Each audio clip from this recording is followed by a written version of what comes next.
A day in the life of Filipino nurses in Ireland during their day off.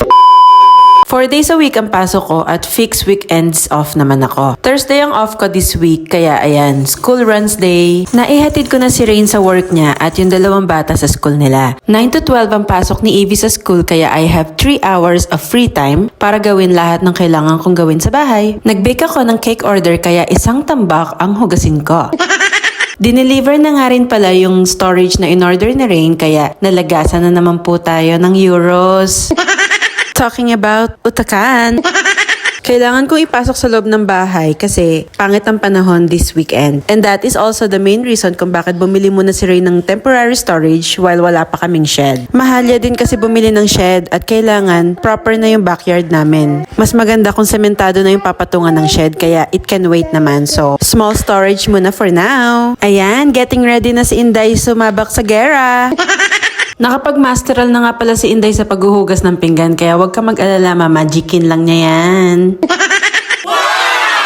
O diba? Malinis na ulit ang sink. Ipagyayabang ko nga lang din pala yung perfect na chiffon cake ko. Char! Kung makapagyabang, first time naman hindi nag-sink ang chiffon cake niya. Char! Oras na para sunduin si Evie sa school. Let's go!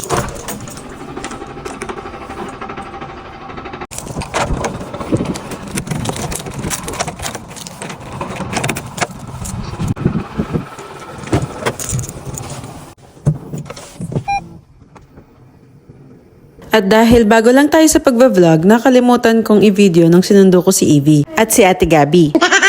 Upon reaching home, kumain lang kami ng lunch at isa-isa na rin kaming nagsiligo. In preparation for tomorrow's work and school, sinimulan ko na rin i-prepare ang baon naming lahat.